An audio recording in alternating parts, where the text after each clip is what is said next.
The scream tore through the white silence of the mountain pass, raw and desperate, before dying away into nothing but the howl of wind through frozen pines. Samuel York pulled his horse to a sharp halt, his breath clouding in the frigid December air as he strained to hear past the storm. He had been riding for 3 days straight from the mining camp in Virginia City, headed south toward his brother's ranch in Pahrump, Nevada, taking the mountain route despite the threatening weather because he was a fool who thought he could outrun a blizzard. Now, as fat snowflakes swirled around him and the temperature dropped with the failing light, he wondered if that cry had been real or just the wind playing tricks on a tired mind. Then he heard it again. Fainter this time, but unmistakably human. Samuel urged his bay gelding forward, scanning the white landscape with eyes that had gone sharp with alarm. The trail curved ahead, hugging the side of a rocky outcrop, and as he rounded the bend, his heart seized in his chest. There, slumped against a snow-covered wagon that had clearly slid off the narrow path, was a woman in a dark coat. She was moving, thank God, but barely, her arms wrapped around something he could not quite make out. He was off his horse before he fully realized he had dismounted, his boots crunching through the deepening snow as he rushed toward her. As he drew closer, he heard another sound that made his blood run cold, the thin, wavering cry of an infant. "Madam," he called out, dropping to his knees beside her. "Madam, can you hear me?" Her eyes fluttered open, and he found himself looking into a face that was pale with cold and exhaustion but still remarkably beautiful.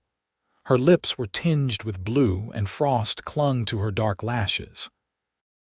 In her arms, wrapped in what looked like every piece of fabric she could spare, was a baby no more than a few months old.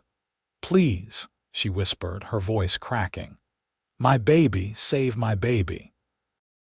"I am going to save both of you," Samuel said firmly, already shrugging out of his heavy coat and wrapping it around her shoulders. "What happened? Where are the others?" "Gone," she managed, her teeth chattering so hard she could barely speak. "Husband, dead. 2 months ago, cholera. Was traveling to my sister in California. The guide, he took my money 3 days ago, left us. Wagon went off the trail this morning, been here since dawn." Samuel felt a surge of fury at the bastard who would abandon a woman and infant in these mountains, but he pushed it aside. There would be time for anger later. Right now, he needed to get them warm and sheltered before they both froze to death. "Can you stand?" he asked, already knowing the answer from the way she sagged against him. She had been sitting in the snow for hours, and hypothermia had clearly set in. He made a quick decision, scooping her and the baby up in his arms. She weighed almost nothing, and the baby was a mere wisp of warmth against his chest. "My bag," she mumbled. "In the wagon. Everything we have." Samuel glanced at the overturned wagon, half buried in snow.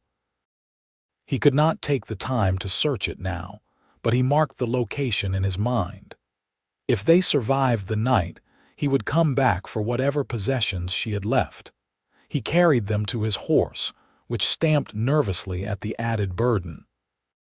Samuel had packed light for the journey, but he had a good bedroll and some supplies in his saddlebags.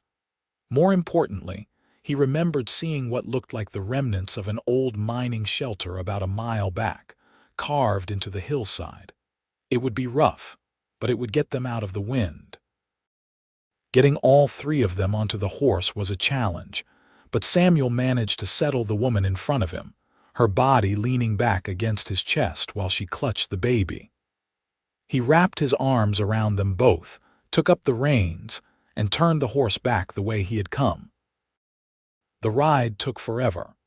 The woman drifted in and out of consciousness, and twice Samuel had to adjust his grip to keep her from sliding sideways. The baby cried weakly, a sound that cut through him like a knife. He had never had much to do with children, had never thought much about having a family of his own, but something about that tiny, helpless cry, made something fierce and protective surge up inside him. By the time they reached the mining shelter, full darkness had fallen, and the snow was coming down so thick he could barely see 5 feet ahead. Samuel dismounted carefully, hauling the woman and baby with him, and pushed his way through the drifted entrance. Inside, it was dark and smelled of old rock and animal dens, but it was dry and blessedly free of wind.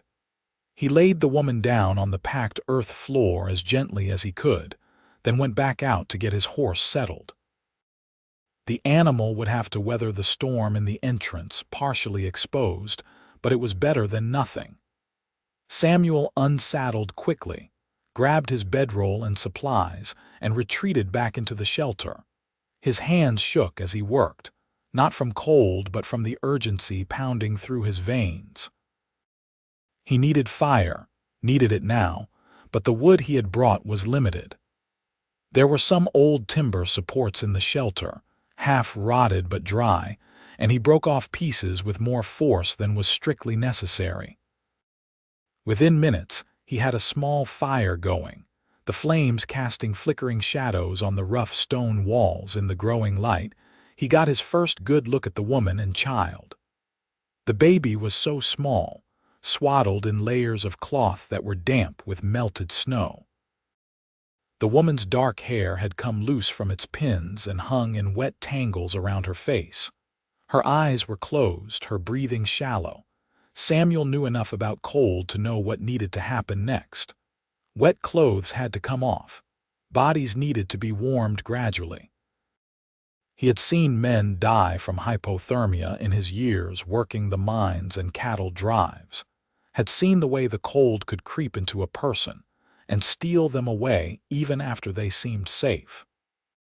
He started with the baby, carefully unwrapping the damp layers until he found a tiny girl with a red, angry face and flailing fists. She was cold but not dangerously so, and her cries had grown stronger now that she was moving.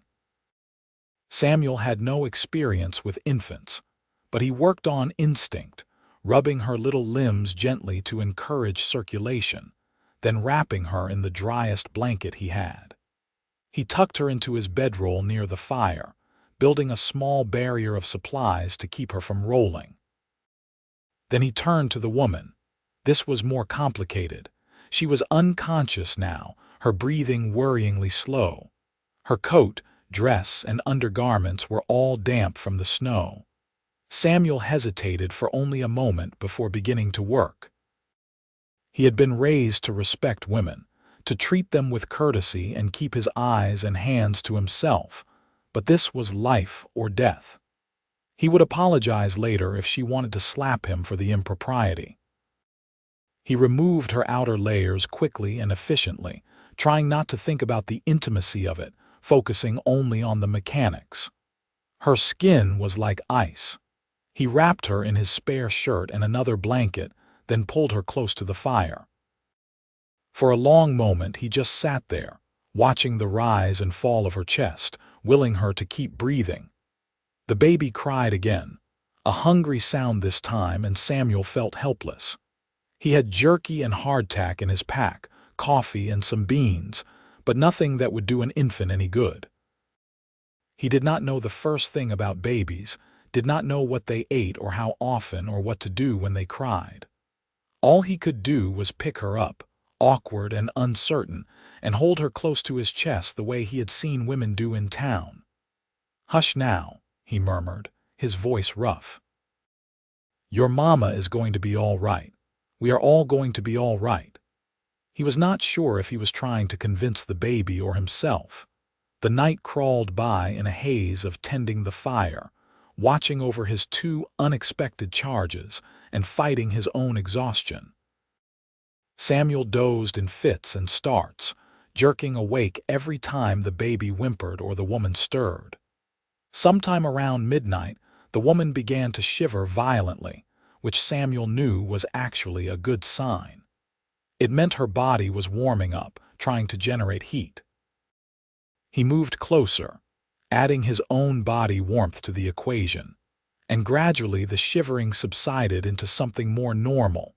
Around dawn, when weak gray light began to filter into the shelter, and the snow had finally stopped falling, the woman opened her eyes. Samuel, who had been feeding small sticks to the fire, turned at the sound of her sharp intake of breath. She was staring at him with wide eyes, confusion and fear chasing across her face as she tried to orient herself. "Easy," he said quickly, holding up his hands. "You are safe.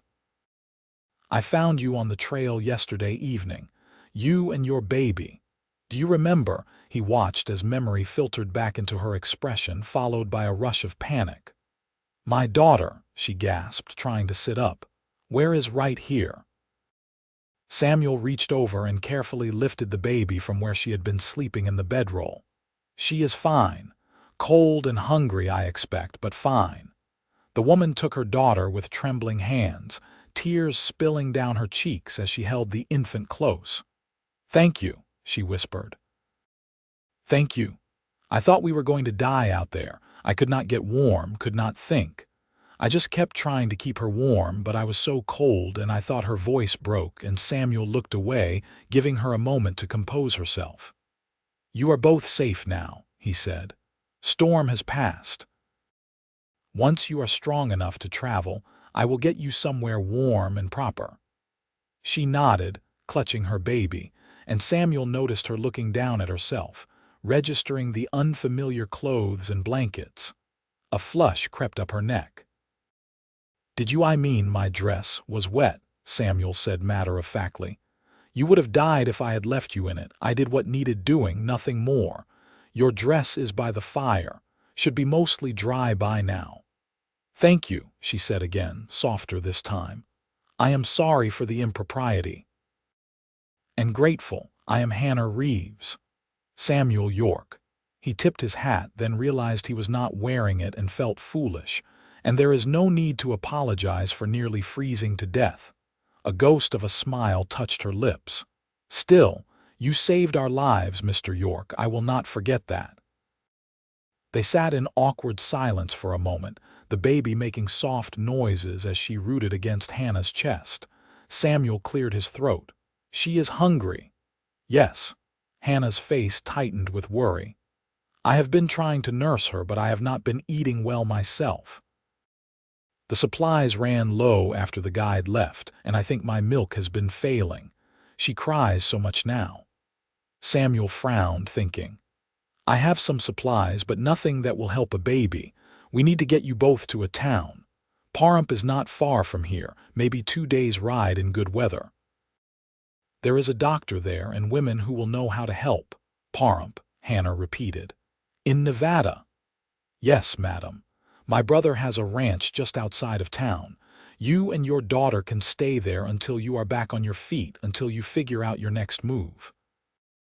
She looked at him for a long moment, her eyes searching his face as if trying to determine whether she could trust him. Samuel met her gaze steadily, understanding her caution. She had already been abandoned by one man, left to die in the snow. He could not blame her for being wary.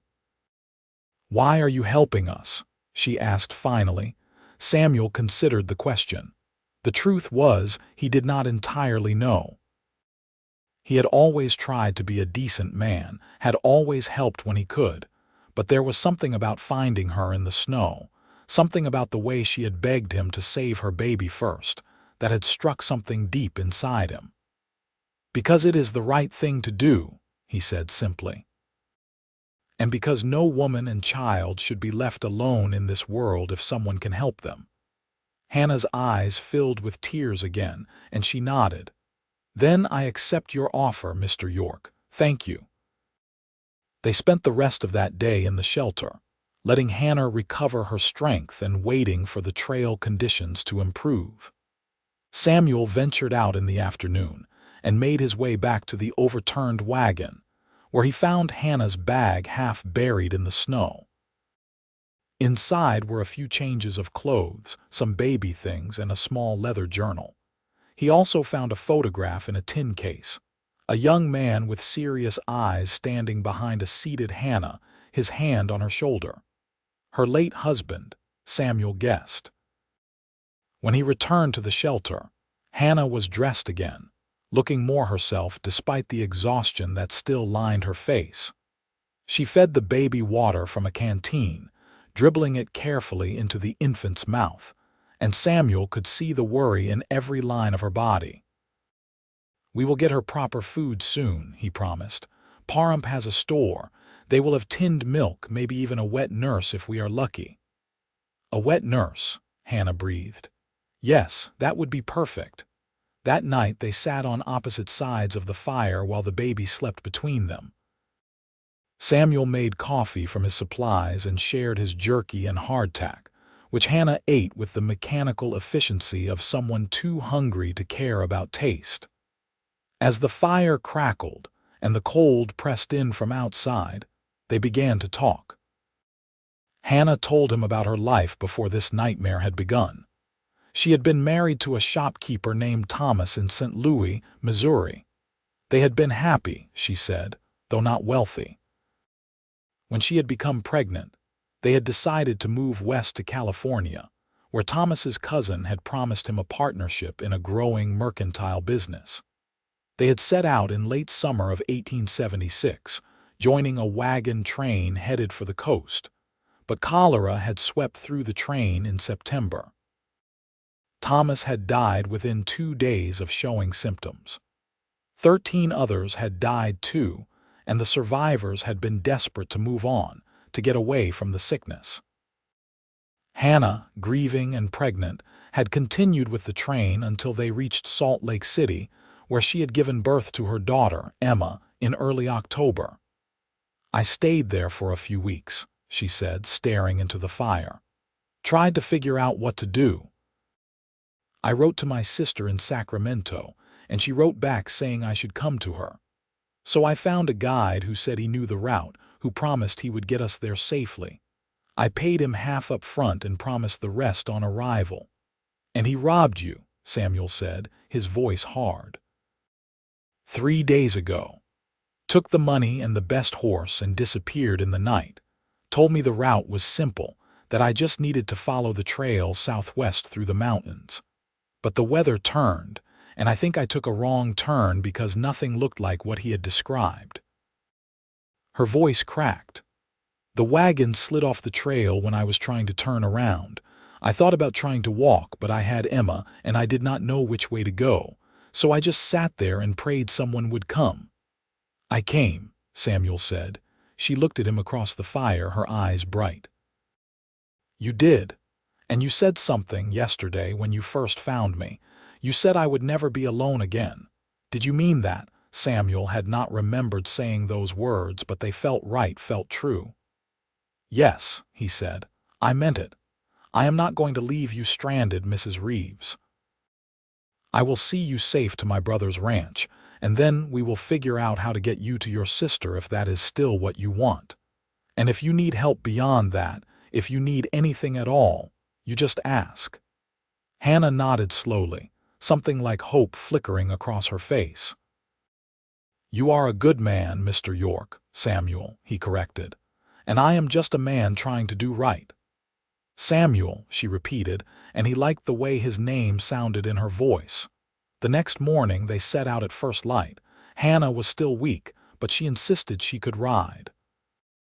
Samuel fashioned a sling from one of the blankets, so Hannah could carry Emma against her chest while keeping both hands free for the reins. His gelding was steady and reliable, and Samuel walked alongside for the first few hours, leading the horse and keeping a careful eye on his passengers. The journey down from the mountains was slow and treacherous, the trail slick with ice and hidden under fresh snow. Samuel was hyper-aware of every step, every shift of weight, terrified that the horse would slip and send Hannah and the baby tumbling. But the gelding was sure-footed, and by afternoon they had descended below the worst of the snow into scrubby foothills dotted with juniper and sage. They made camp that night beside a frozen creek, and Samuel managed to shoot a rabbit that provided their first real meal in days. Hannah ate like she was starving, which she probably was, and Samuel felt a grim satisfaction in seeing some color return to her cheeks. Emma was not doing as well. The baby cried frequently, a weak, pitiful sound that tore at Samuel's heart. Hannah tried everything she could think of, nursing and rocking and singing soft lullabies, but it was clear the infant was hungry in a way her mother could not satisfy. "We will be in Pahrump tomorrow," Samuel promised as they sat by the fire. "My sister-in-law, Catherine, she has a baby of her own, just a few months old. Maybe she can help, or at least point us to someone who can." "I hope so," Hannah said quietly, staring down at Emma's tiny, scrunched face. "I cannot lose her. She is all I have left of Thomas. She is all I have left of anything." Samuel wanted to tell her that was not true, that she had her whole life ahead of her, that she was strong and brave and would build something new from the ashes of her grief. But the words felt hollow and presumptuous, so instead he just said, "You will not lose her. I promise you that." It was a foolish promise to make, he knew. Life was fragile, especially for babies, especially out here where doctors were scarce and help was far away. But he meant it with every fiber of his being. He would do whatever it took to keep this woman and her child safe. They reached Pahrump late the following afternoon, riding into town just as the sun began to sink toward the distant mountains. Pahrump was a small settlement, more of a wide spot in the road than a proper town, but it had the essentials: a general store, a saloon, a livery, and a scattering of homes and ranches spread out across the desert valley. Samuel's brother, Simon, owned one of the larger spreads a few miles outside of town, running cattle and horses on land that was harsh and unforgiving but theirs.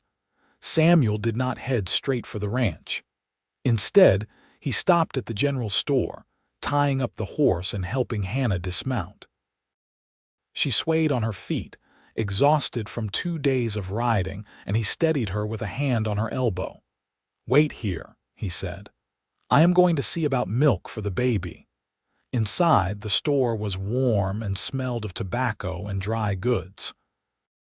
The proprietor, a heavy-set man named Dutch Werner, looked up from behind the counter and grinned when he saw Samuel. "Sam York, thought you were not due back until next week." "Change of plans," Samuel said tersely. "Dutch, you know anyone in town who is nursing, or do you have tinned milk?" Dutch's eyebrows went up.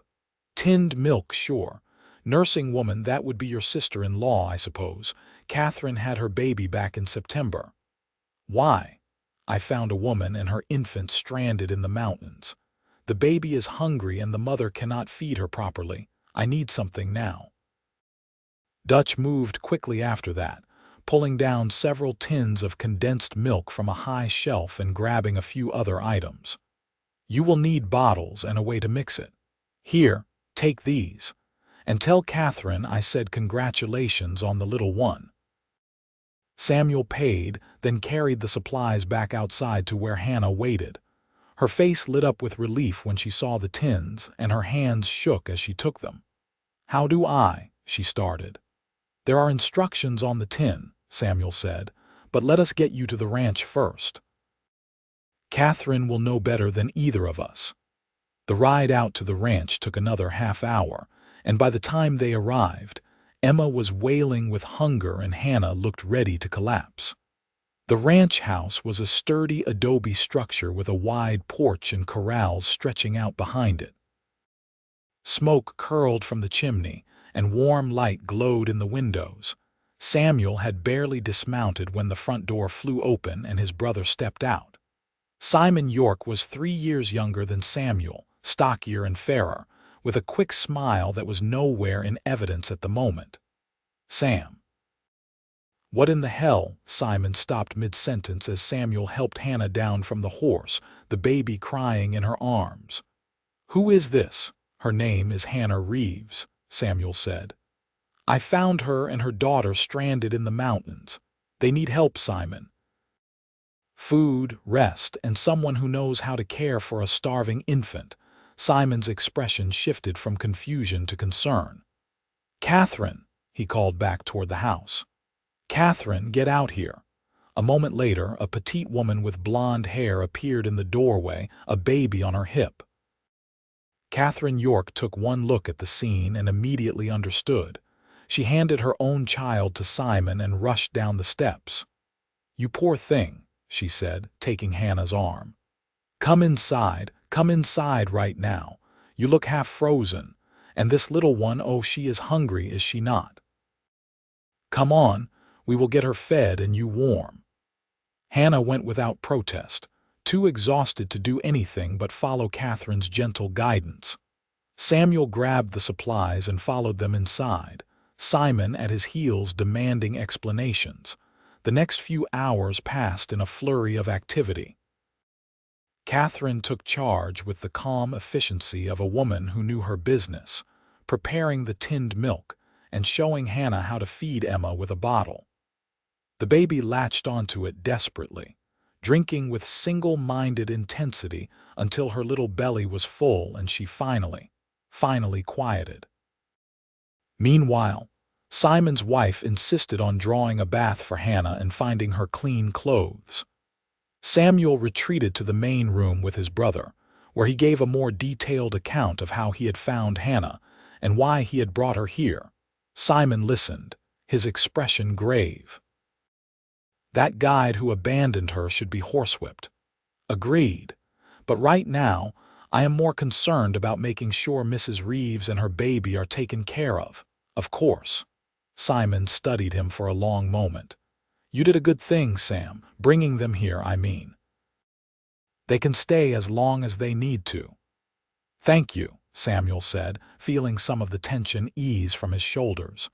He had been almost certain his brother would offer shelter, but hearing it confirmed was a relief.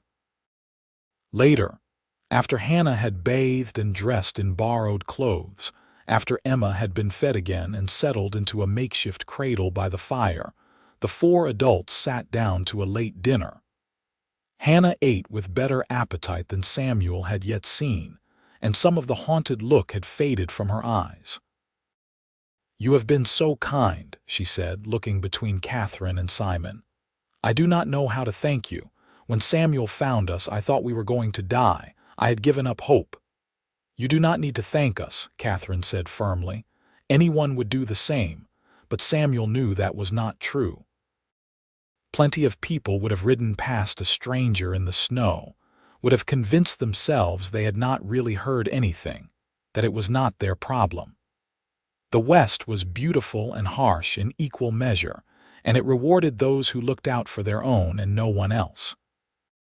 "What will you do now?" Simon asked.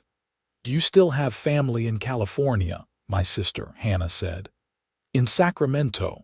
I was trying to reach her when all this happened, but I have no money left, no way to pay for passage. The guide took everything." "You will stay here until you are strong enough to travel," Catherine said before anyone else could speak. "And then we will figure out how to get you to your sister. There are wagon trains that pass through in the spring. Maybe you could join one." "That is months away," Hannah protested. "I cannot impose on you for that long." "It is not an imposition," Simon said. "We have the room and Catherine would love the company. It gets lonely out here for her during the winter." Catherine nodded enthusiastically. "It does. And Emma and little Joseph can grow up together." "It will be lovely." Samuel watched Hannah's face as she struggled with pride and practicality. He understood the impulse to refuse, to maintain her independence, but he also knew she had no real choice. She had nothing and no one. If she left now, she would end up exactly where she had been before, alone and vulnerable in a world that did not care. "All right," she said finally. "Thank you. I will stay until spring and I will help with whatever work you need done. I can cook and clean and mend. I will earn my keep." "Deal," Catherine said, smiling. That night, Samuel slept in the barn, giving up his usual room in the house to Hannah and Emma. He did not mind. The barn was warm enough with the horses and the hay, and he had slept in worse places. But as he lay in the darkness, listening to the soft sounds of the animals around him, he found his thoughts circling back to the woman in the house. Hannah Reeves had gotten under his skin in a way he had not expected. It was not just her beauty, though she was beautiful, with those dark eyes and that delicate bone structure. It was her strength, the way she had fought to keep her baby alive even when she herself was dying. The way she looked at him with gratitude and something else, something that made his chest feel tight. He was being a fool, he told himself. She was newly widowed, grieving, and alone. The last thing she needed was some cowboy developing feelings for her. She needed safety and stability and a chance to heal. That was all he should be focused on providing. But as he drifted off to sleep, his last thought was of her smile, small and tentative, when Emma had finally stopped crying. The days that followed settled into a rhythm that felt both strange and natural. Samuel stayed at the ranch, helping his brother with the winter work while Hannah recovered her strength. She threw herself into helping Catherine with the household tasks, cooking and cleaning and caring for both babies with a fierce determination to prove her worth. Samuel found himself watching her more than he should. He noticed the way she sang to Emma while she rocked her, old lullabies in a clear, sweet voice. He noticed how she laughed at Catherine's stories, the sound surprised and delighted, as if she had forgotten how to be happy. He noticed how she flinched away from sudden movements, how she looked over her shoulder when she went outside, the lingering fear of a woman who had been abandoned and betrayed. It made him want to find that guide and teach him a lesson about leaving women to die. It made him want to wrap Hannah in his arms and promise that no one would ever hurt her again. But he did neither, because that was not his place, so instead he just tried to be steady and present and helpful. 3 weeks after their arrival, on a cold January morning, Samuel was repairing a fence line when Hannah walked out to where he was working. She had Emma bundled against her chest in the sling, and she carried a canteen of water and some bread wrapped in cloth. "Catherine thought you might be hungry," she said, holding out the food. "Thank you." Samuel took the bread and bit into it, realizing he had skipped breakfast in his hurry to get the fence done before the next storm rolled in. "This is good." "I made it," Hannah said, a note of pride in her voice. "I am trying to be useful." "You are useful," Samuel said. "Catherine says you have been a blessing. Simon too." Hannah looked pleased but also uncertain. She shifted her weight, and Samuel got the sense she had come out here for more than just delivering food. "Can I ask you something?" she said finally. "Of course." "Why are you still here? I thought you were just passing through on your way to the ranch, but you have been here for weeks now." "Do you live here?" Samuel hammered in another nail before answering. The truth was complicated. "Simon is my only family," he said. "Our parents died when I was 20, and I have been drifting ever since.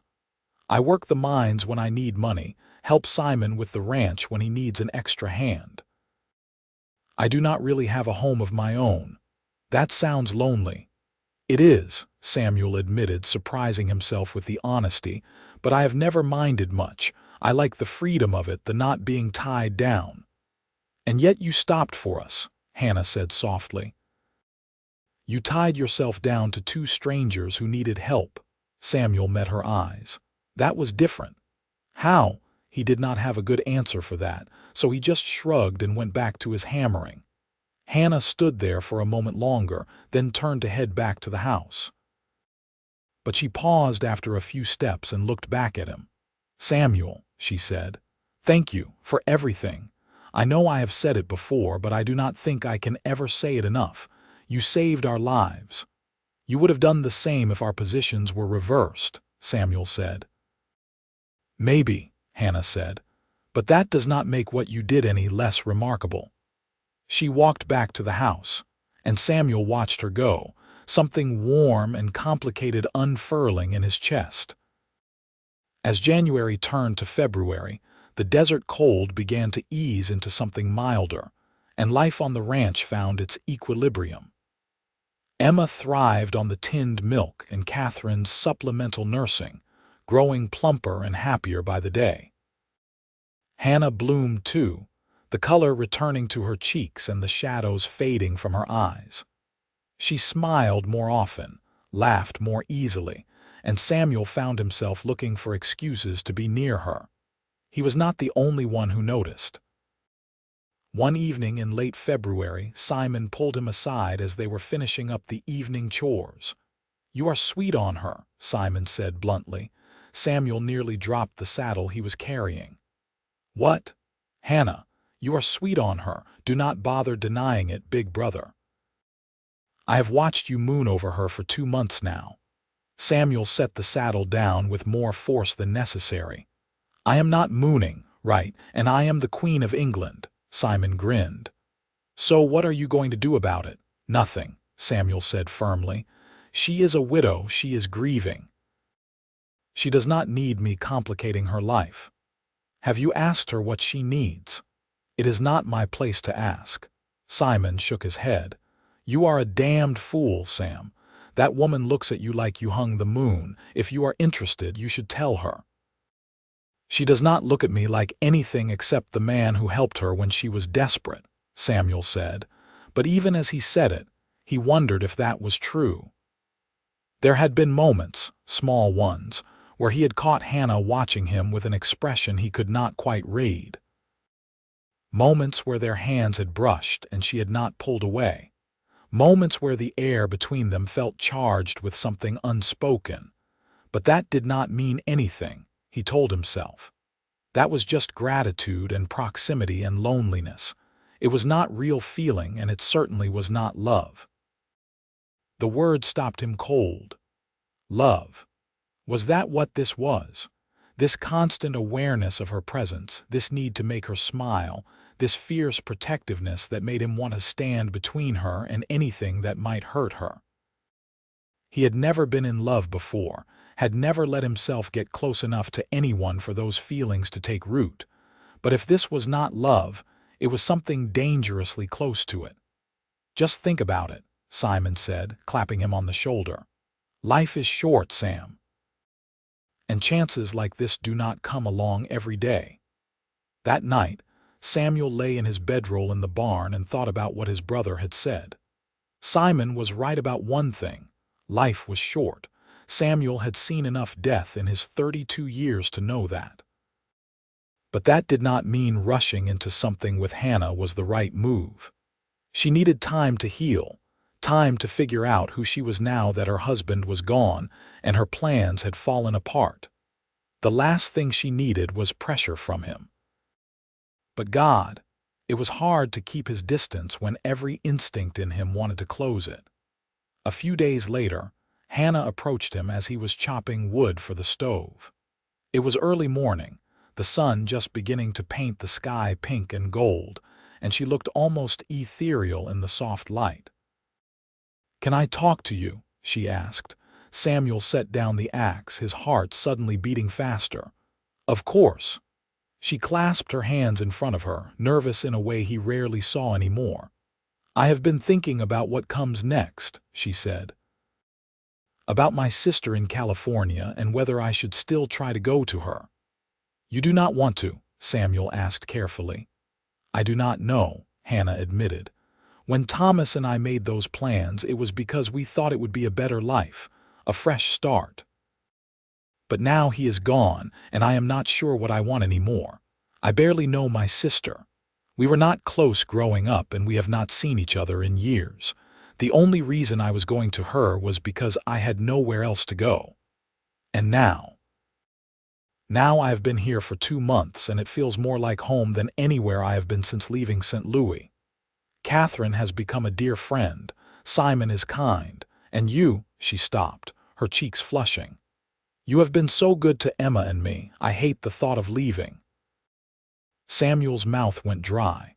"Then do not leave," he said, the words coming out rougher than he intended. "Stay." "I cannot stay here forever," Hannah said. "This is your brother's home, not mine. I am already imposing. You are not imposing, and even if you were, there are other options. You could find work in town, maybe at the store or the saloon. You could rent a room somewhere. Hannah bit her lip. I have thought about that, but I have no money, Samuel. I would need to save up, and I do not know if anyone would hire me. I am a widow with a baby. Not exactly ideal for most work. Samuel took a step closer, his hands clenching and unclenching at his sides. What if there was another option? He said, his voice low. What if you did not have to work for a stranger or rent a room or go to California? She looked up at him, her eyes wide. What do you mean? This was it. The moment where he either spoke up or lost his chance forever. Samuel took a breath and said the words that had been building in him for weeks. Marry me. Hannah's mouth fell open. What? Marry me, Samuel repeated. I know it is sudden, and I know you do not love me, but I can provide for you and Emma. I have some money saved from my mining work. Not a lot, but enough to buy a piece of land and build a house. We could make a life here, a good life.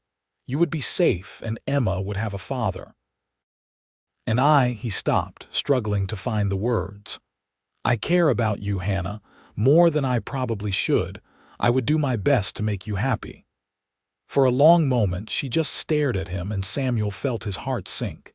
He had overstepped, had pushed too hard and too fast. She was going to refuse, and then things would be awkward, and she would probably leave as soon as she could manage it, and he would have ruined everything. But then she said, You care about me. Yes, Samuel said simply. How much? It was a bold question, and Samuel decided to match it with a bold answer. Enough that I think about you first thing in the morning and last thing at night. Enough that I would do anything to keep you safe. Enough that the thought of you leaving makes me feel like someone has punched a hole through my chest. Hannah's eyes filled with tears, and Samuel mentally cursed himself. He had made her cry. He had ruined everything. But then she laughed, a watery, disbelieving sound, and said, I care about you too, Samuel.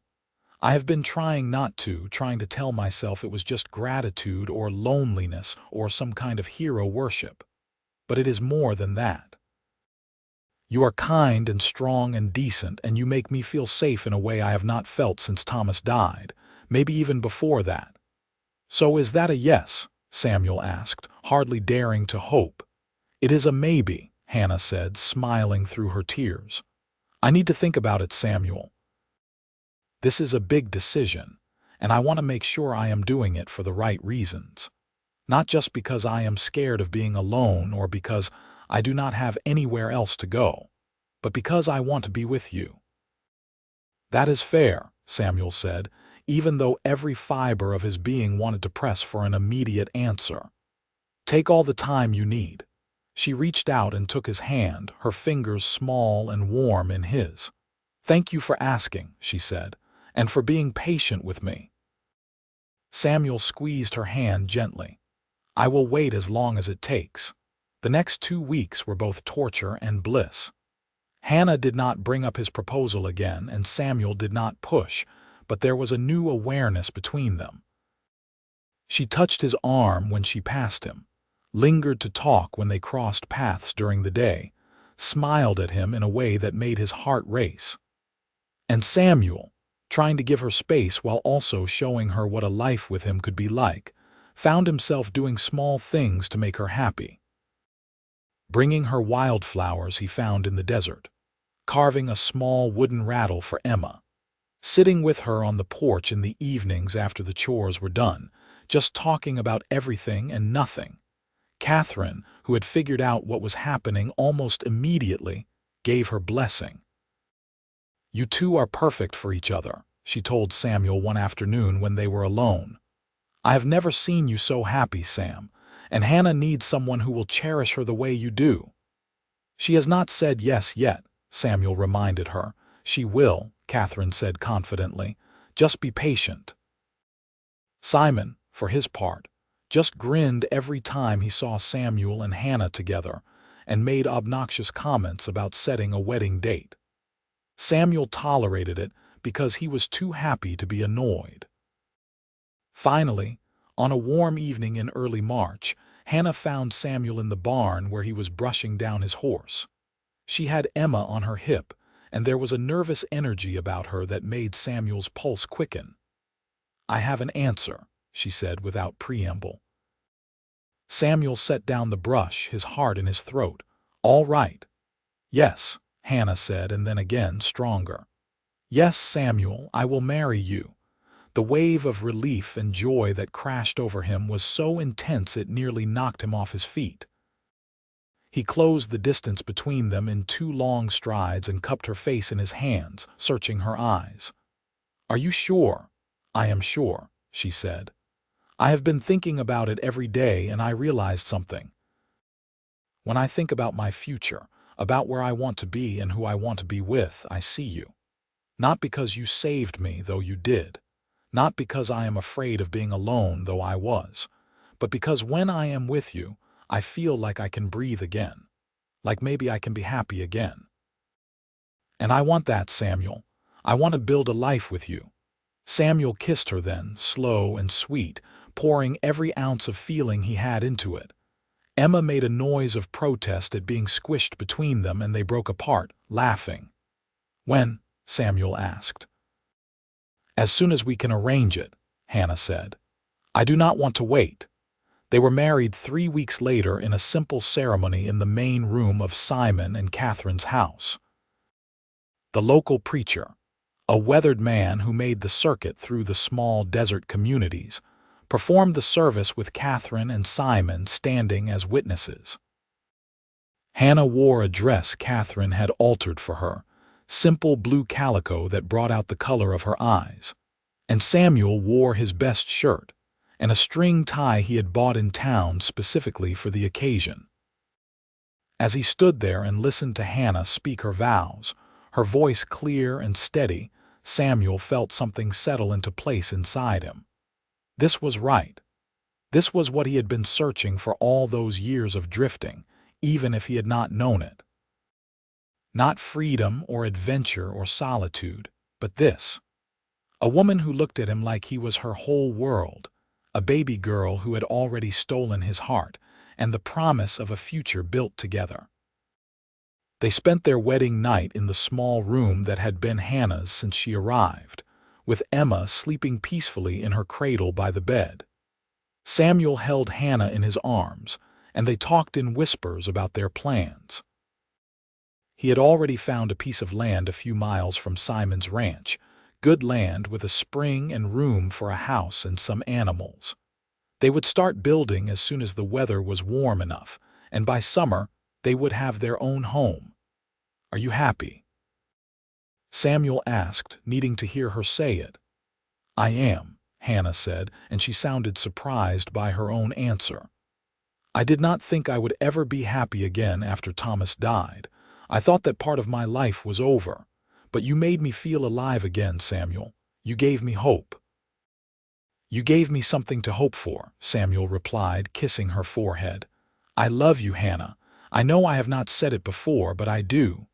I love you and Emma both, more than I knew it was possible to love anyone." "I love you too," Hannah whispered. "I think I have loved you since the moment you wrapped your coat around me and told me I would never be alone again." They made love that night, gentle and tender, learning each other's bodies with the careful attention of people who had all the time in the world. And later, as Hannah slept curled against his side, Samuel lay awake and marveled at how his life had changed in the space of a few months. He had gone from a drifter with no ties to a husband and father with a future stretching out ahead of him, full of possibility. The next morning they began making plans in earnest. Samuel took Hannah out to see the land he had found, and she fell in love with it immediately. It was raw and wild, nothing but scrub and rocks and that precious spring, but she saw what it could be: a house with a porch facing the mountains, a garden where she could grow vegetables, a corral for horses and maybe some chickens. "It is perfect," she said, turning in a slow circle to take it all in. I can see our whole life here. They started building in April. Simon helped, as did a few of the neighboring ranchers who came by to lend a hand in exchange for future help with their own projects. It was hard work, hot and exhausting under the desert sun, but Samuel had never felt more satisfied. Every board he nailed into place, every stone he laid for the foundation, was a piece of the future he was creating for his family. Hannah worked alongside him when she could, bringing water and food, helping to measure and plan. Emma grew bigger and more alert, watching the proceedings with wide eyes from her spot in the shade. Catherine visited often, bringing Joseph to play with Emma and keeping Hannah company while the men worked. By early June, the house was finished. It was simple, just 3 rooms and a porch, but it was sturdy and well built in theirs. Hannah cried when she walked through it for the first time, running her hands over the walls Samuel had constructed with his own hands. "This is home," she said. "Our home." They moved in that same week, carrying their few possessions from Simon's ranch and setting up house. Hannah proved to be an excellent homemaker, turning the bare rooms into something warm and welcoming with curtains she sewed and furniture Samuel built. She planted a garden that quickly began to thrive in the desert heat, rows of vegetables and herbs that she tended with devoted care. Samuel, meanwhile, started building up their small ranch. He bought a few head of cattle and some chickens, and worked odd jobs in town to bring in extra money. It was not easy, and there were plenty of setbacks, but they faced them together, and that made all the difference.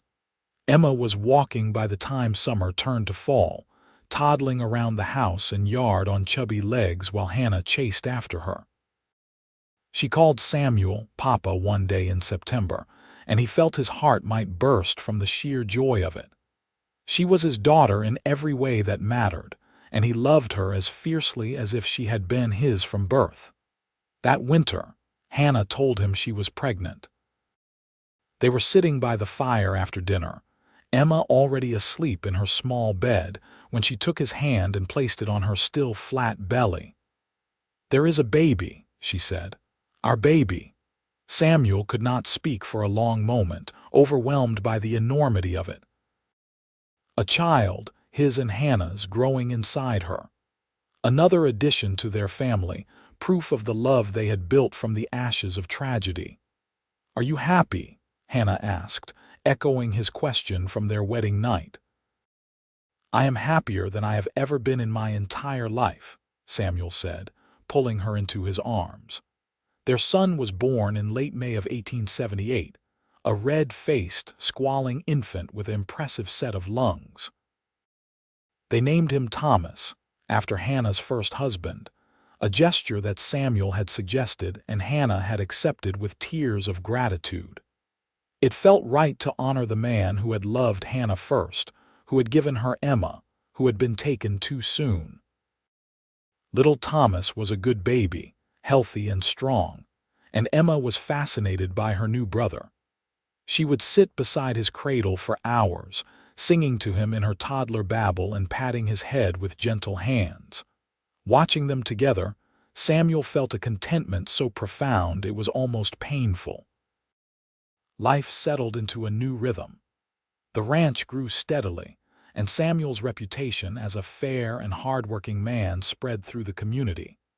People came to him for help with their horses or to buy cattle, and slowly but surely they built up a modest prosperity. Hannah thrived as a mother and wife, her natural warmth and kindness making her beloved in town. She helped other women with their children, brought food to families in need, and became a central figure in the small community. On their second wedding anniversary, Samuel surprised her with a gift, a sturdy mare, gentle and well-trained, so she could ride into town whenever she wanted without having to wait for him. Hannah named her Daisy and rode her nearly every day, sometimes with Emma perched in front of her and Thomas tied against her back in a sling. "You have given me everything," Hannah said that night as they lay in bed, the sounds of their sleeping children soft in the next room. A home, a family, a life I never dreamed I could have again. How can I ever repay you? You already have, Samuel said, kissing her softly. Every day I wake up next to you is a gift, Hannah. Every smile, every laugh, every moment we have together is more than I ever thought I would get. You do not owe me anything. I love you, she said, more than I can ever put into words. I love you too, Samuel replied. Always. The years passed in a blur of seasons and milestones. Emma started school in town when she was 6, a bright, curious child who loved learning.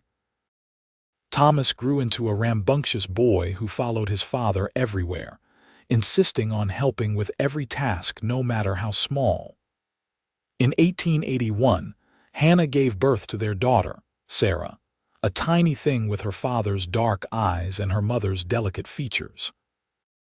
2 years later came another son, Matthew, and then in 1885, a final daughter they named Grace. Their home was always full of noise and laughter, the chaos of 5 children and 2 adults trying to navigate daily life. Samuel expanded the house as their family grew, adding rooms and eventually a second story. The ranch prospered too, growing from a handful of cattle to a respectable herd, from a small vegetable garden to several acres of crops. But more than the material success, it was the love that filled their home that mattered most. Samuel and Hannah's relationship deepened with each passing year, the initial passion settling into something richer and more enduring. They had their disagreements, of course, their moments of frustration and difficulty, but they always worked through them together. They had learned early on that communication and respect were the foundation of a strong marriage, and they nurtured both carefully. Emma grew into a beautiful young woman, smart and capable, with her mother's compassion and her adopted father's steady strength. She helped raise her younger siblings with patience and love, and Samuel often thought about how close he had come to never knowing this remarkable person. If he had ridden past that day in the mountains, if he had convinced himself he had not heard anything, Emma would have died in the snow along with her mother. The thought still had the power to make him shudder. On Emma's 18th birthday in October of 1894, Samuel took her aside and told her the full story of how he had found her and Hannah. She knew some of it already, the basics, but he gave her the details now that she was grown.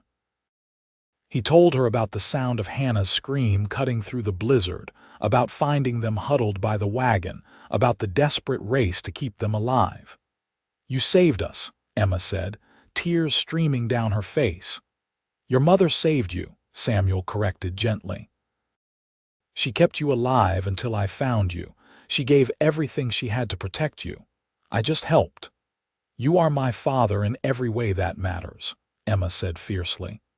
"I do not remember Thomas Reeves, and I am grateful he existed because he gave me life. But you are my papa. You raised me and loved me and gave me a home. That is what makes you my father." Samuel hugged her tight, his own eyes damp. "And you are my daughter," he said. "From the moment I heard you cry in your mother's arms, you have been mine. I love you, Emma girl." "I love you too, Papa," she whispered.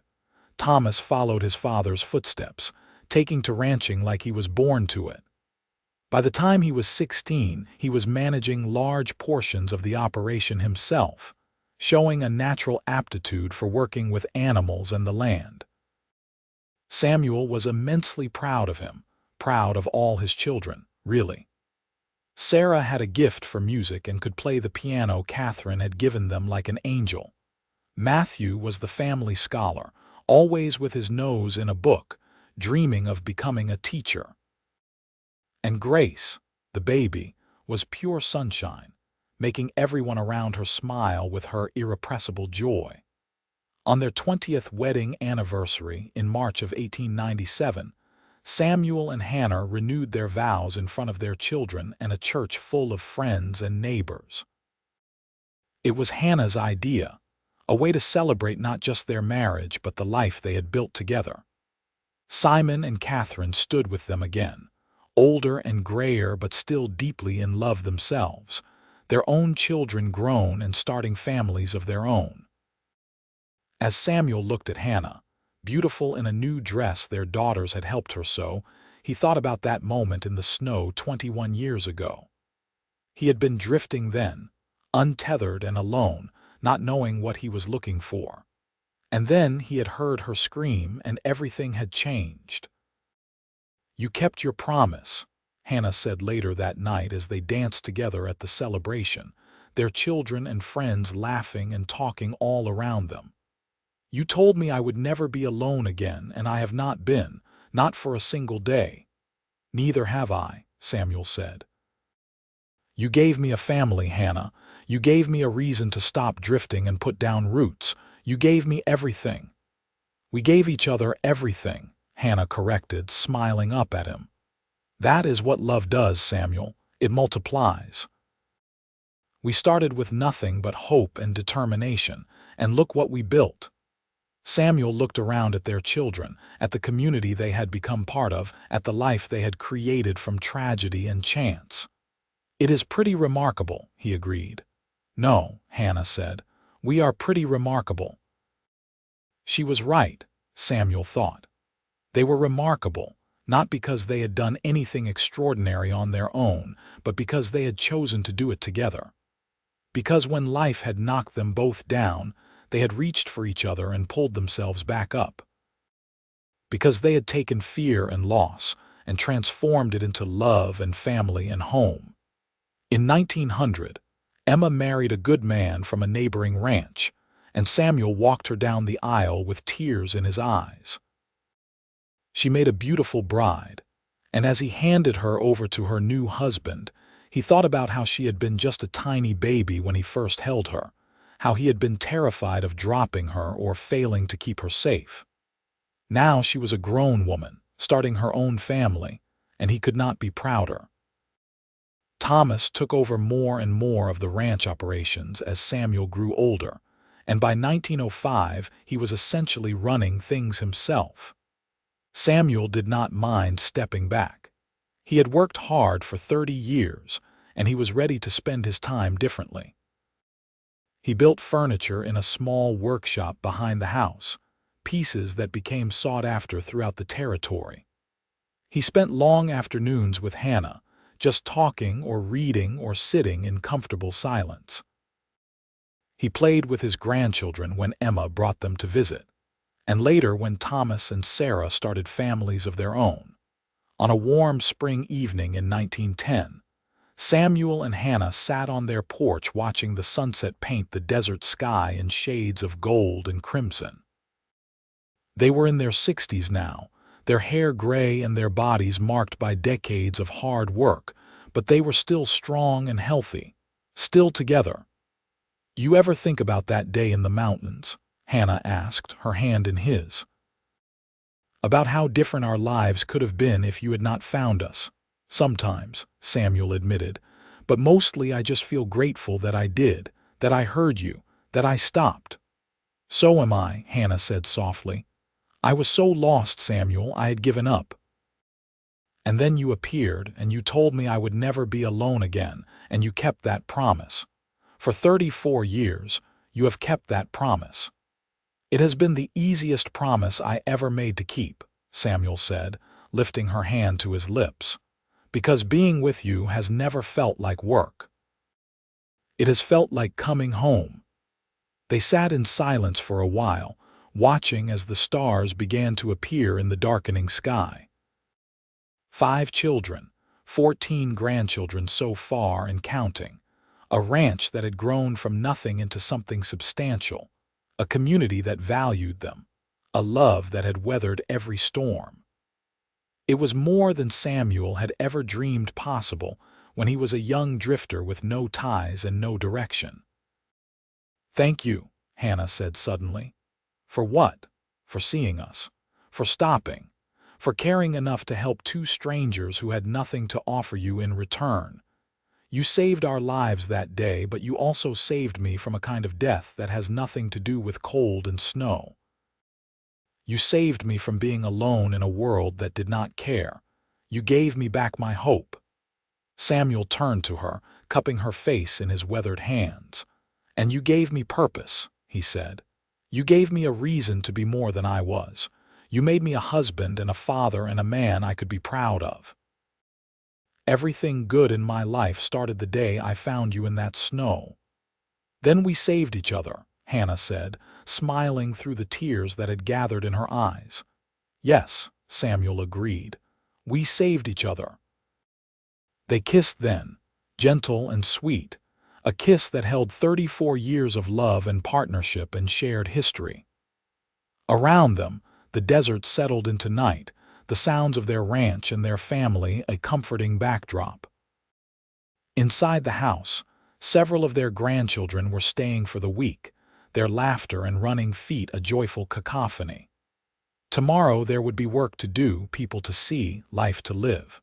But right now, in this moment, there was just the two of them and the love they had built.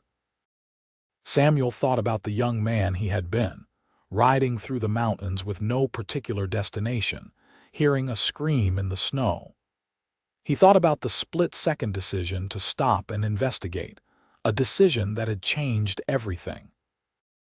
He thought about how easy it would have been to convince himself he had imagined it, to keep riding, to preserve his solitary existence. Thank God he had not. Thank God he had stopped. Thank God he had found Hannah and Emma that day, had seen them and helped them, and eventually loved them with everything he had. It had been the best decision of his life, and he had never regretted it for a single moment. As they stood to go inside, Hannah leaned against him, and Samuel wrapped his arm around her shoulders, holding her close. Together they walked into the house they had built, surrounded by the family they had created, stepping into the future they would continue to share. The years continued to unfold with the gentle rhythm of a life well lived. In 1912, Matthew graduated from the Teachers College in Carson City and returned to Pahrump to teach at the local school, fulfilling the dream he had nurtured since childhood. Sarah's musical talents took her to San Francisco for a time, where she performed in theaters and concert halls, but she eventually returned home, saying that no applause could match the feeling of playing for people she loved. Grace, their youngest, surprised everyone by becoming interested in veterinary medicine after helping Samuel with an injured horse. She apprenticed with the local veterinarian and eventually took over his practice when he retired in 1915. She was the first woman veterinarian most people in Pahrump had ever met, and she earned their respect through skill and determination. Emma and her husband had 6 children of their own, and their ranch bordered Samuel and Hannah's property. The two families worked closely together, and Samuel often rode over to help his son-in-law with difficult tasks, or simply to spend time with his grandchildren. He taught them to ride and rope, to read the weather and understand the land, passing on the knowledge he had accumulated over a lifetime. Thomas married a schoolteacher from town, a sensible woman named Mary who balanced his sometimes impulsive nature with calm practicality. They had 4 children, and Thomas proved to be the same kind of devoted father Samuel had been. Watching his son with those children, Samuel sometimes got choked up thinking about the cycle of love and family, how what he and Hannah had built together was now rippling out into future generations. In the spring of 1918, Samuel woke one morning to find Hannah still asleep beside him, her breathing slow and even. She had been tired lately, moving a bit slower, but the doctor had assured them it was just age catching up with them both. Samuel lay there watching her, marveling as he always did at the fact that this incredible woman had chosen to spend her life with him. As if sensing his gaze, Hannah's eyes fluttered open. "Good morning," she murmured, smiling at him. "Good morning, my love," Samuel replied, kissing her forehead. "How long have you been awake?" "Just a few minutes. I was watching you sleep." "That is a bit creepy, Samuel York," Hannah teased, but her eyes were warm. "Cannot help it. After 42 years you would think I would get tired of looking at you, but I never do." Hannah reached up and touched his face, her fingers tracing the lines that time had carved there. 42 years, she said softly. "It has gone so fast. And so slow," Samuel said. "I remember every day, every moment that mattered. They are all still here." He tapped his chest over his heart. "I love you," Hannah said. "I need you to know that. Every single day I love you more than the day before." "I know," Samuel said. "And I love you the same way. Always have, always will." They got up eventually, starting their day the way they had started thousands of days before. Together, moving through their morning routine with the easy familiarity of long partnership. Hannah made breakfast while Samuel tended to the animals. They ate together, talking about their plans for the day, and then Samuel headed out to work in his workshop while Hannah tended her garden. Life continued in this peaceful pattern through the summer and into the fall. The whole family gathered for Thanksgiving that year. 38 people crowding into the big house that Samuel had expanded multiple times over the decades. The noise was tremendous. Children running everywhere, multiple conversations happening simultaneously. Laughter and the occasional argument filling every corner. Samuel stood at the head of the table and looked around at all the faces, young and old, the family that had grown from just him and Hannah and baby Emma. "I want to say something," he announced, and gradually the chaos settled into attentive silence. 43 years ago, I was riding through the mountains in a snowstorm and I heard a scream. I almost kept going. I almost convinced myself I had imagined it. But something made me stop, made me investigate, and I found your mother," he nodded to Emma, "and your grandmother," he looked at the grandchildren, "stranded in the snow with a baby. And in that moment, my whole life changed." He reached for Hannah's hand and she gripped it tightly. "Every good thing in my life came from that moment. This family, this home, this love that fills every corner of our lives. It all started because I stopped. Because Hannah and I chose each other, chose to build something together, chose to love each other through good times and hard times and everything in between." His voice grew thick with emotion. "So I want you all to remember this. Remember that family is not just about blood. It is about choice. It is about showing up for each other, helping each other, loving each other even when it is hard. Emma is not my blood, but she is my daughter in every way that matters. And all of you," he gestured to encompass everyone at the table, "you are the result of a choice Hannah and I made to love each other, to build a life together, to create something that would last beyond ourselves." There was not a dry eye in the room. Hannah stood and wrapped her arms around Samuel. And then their children joined them. And then the grandchildren, until it was just one enormous embrace, 3 generations of love and family holding each other close. Winter came early that year, snow dusting the desert in a way that was rare for Pahrump. Samuel and Hannah stood on their porch one December evening, watching the flakes fall, and Hannah shivered despite her thick shawl.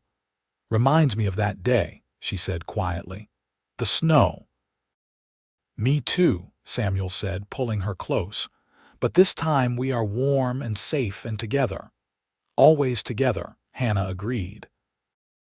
That night, they made love with the tenderness of people who knew each other's bodies as well as their own, who had learned over decades exactly how to bring each other pleasure and comfort.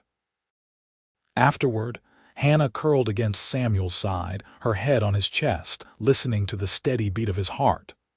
"Promise me something," she said. "Anything. Promise me that if I go first, you will not stop living, that you will keep going, keep being there for our children and grandchildren. I cannot bear the thought of you giving up if I am not here.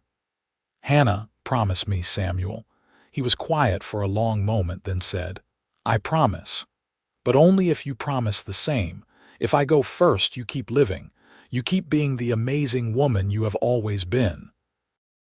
Deal, Hannah said, and sealed it with a kiss. But promises, Samuel learned, were sometimes hard to keep. Hannah had a stroke in February of 1919. Samuel found her collapsed in the garden, her face slack on one side, unable to speak. He carried her into the house, yelling for help, his heart a wild thing in his chest. The doctor came, did what he could, but the prognosis was grim. Hannah might recover some function, but she would never be quite the same. Samuel refused to accept it.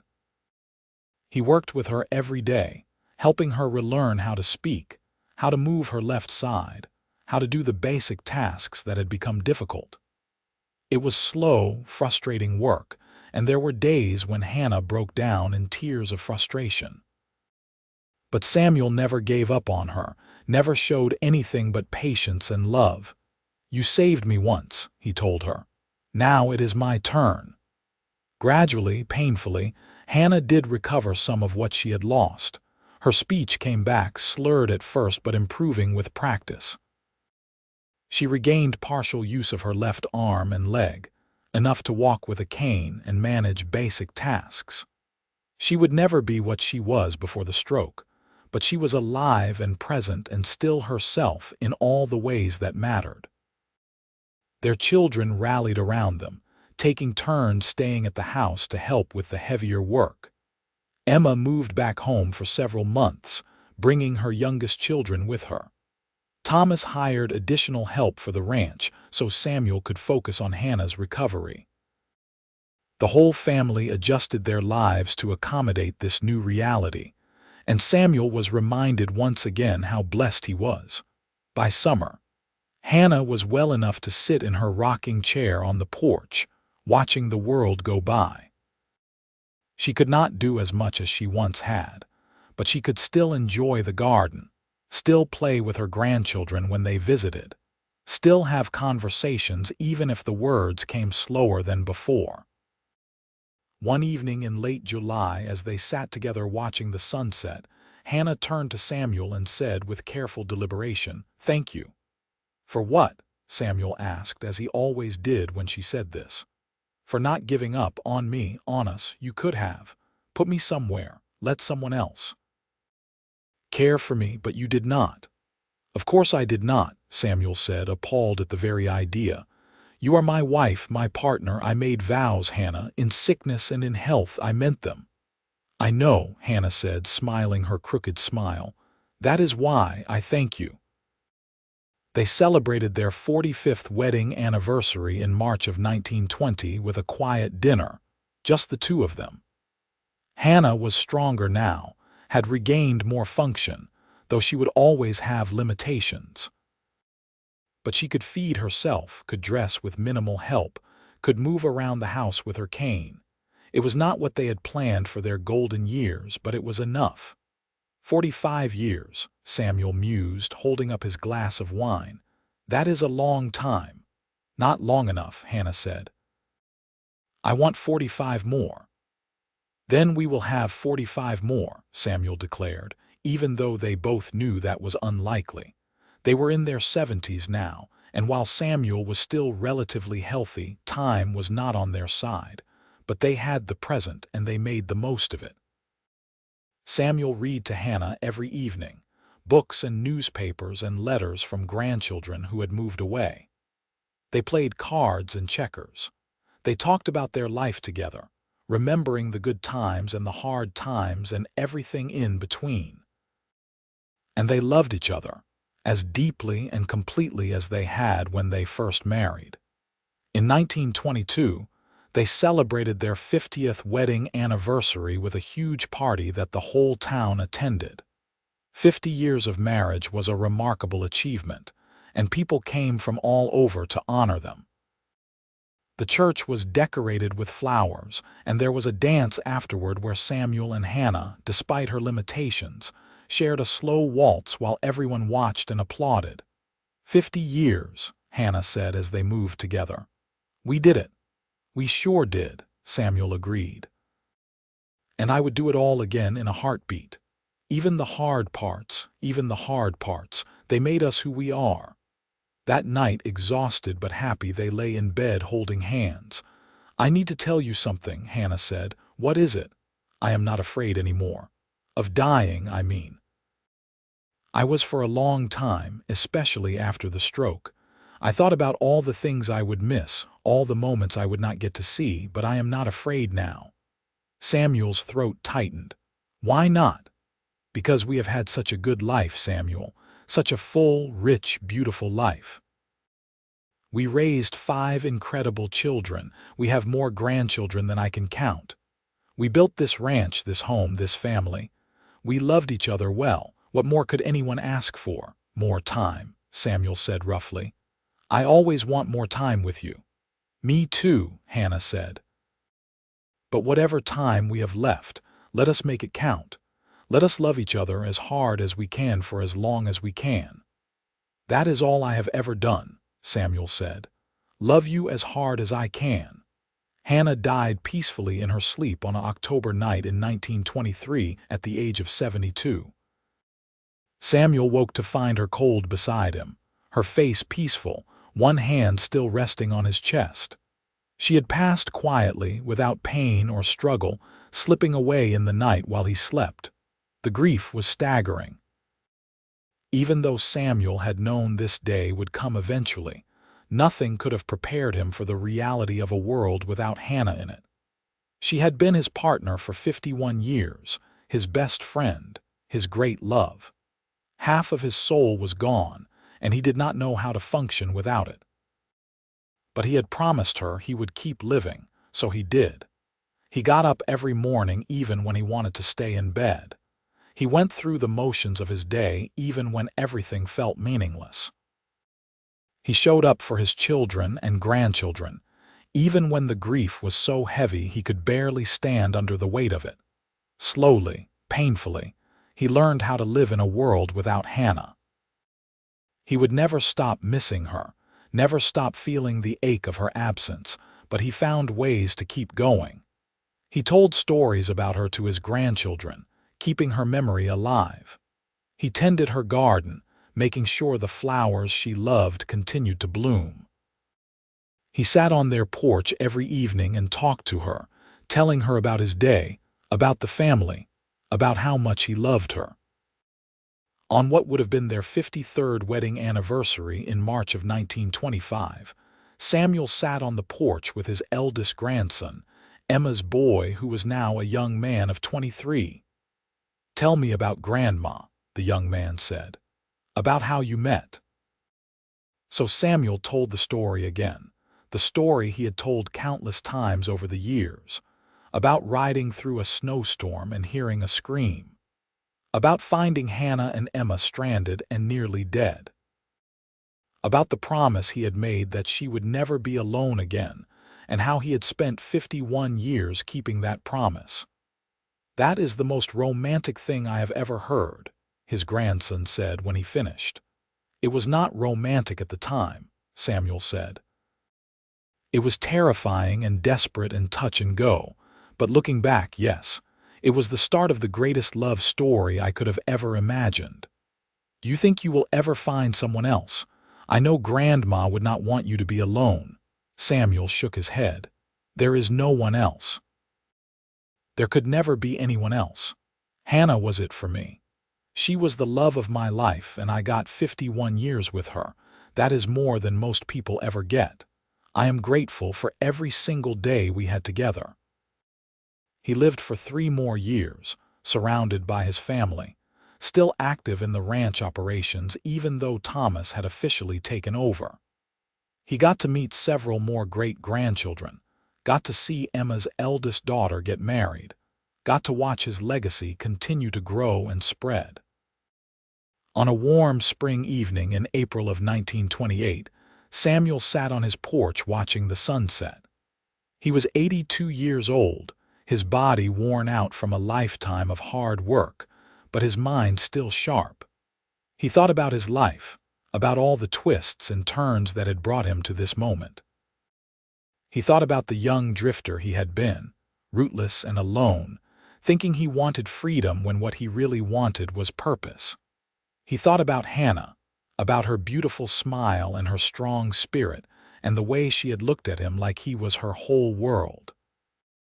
He thought about their children and grandchildren and great-grandchildren, about the family they had built from nothing, about the love that had sustained them through every trial. As the sun sank below the horizon and the first stars began to appear, Samuel felt a deep sense of peace wash over him. He had lived a good life. He had loved well and been loved in return. He had kept his promises. He had made a difference. "I am coming, Hannah," he said softly to the evening air. "I kept my promise. I kept living, but I am ready now. I am ready to be with you again." That night, Samuel York died in his sleep, a smile on his weathered face. His children found him in the morning, still and peaceful in the bed he had shared with Hannah for so many years. And though they grieved, they also felt a sense of rightness. Their parents were together again, wherever they were, the way they had always been meant to be. They buried Samuel next to Hannah in the small cemetery outside of town, under a large cottonwood tree. The headstone read, "Samuel York, 1846–1928, beloved husband, father, and grandfather." He kept his promises. And next to it, Hannah's stone, "Hannah York, 1851–1923, beloved wife, mother, and grandmother. She was never alone." The ranch stayed in the family, passed down through the generations. Thomas ran it until he was too old, then his son took over, and then his grandson. The house Samuel had built with his own hands still stood a century later, expanded and renovated but still fundamentally the same. And in that house, on the walls and in photo albums, and in the stories passed down from grandparents to grandchildren, the story of Samuel and Hannah lived on. The story of a woman stranded in the snow with a baby, and the cowboy who stopped to help. The story of a promise made and kept, of a love that grew from desperate circumstances into something beautiful and lasting. The story of two people who chose each other, who built a life together, who created a legacy that would endure long after they were gone. It was a story worth telling, worth remembering, worth honoring. Because at its heart, it was a story about what mattered most in life: love, family, commitment, and the choice to show up for each other no matter what. And in the end, that was everything.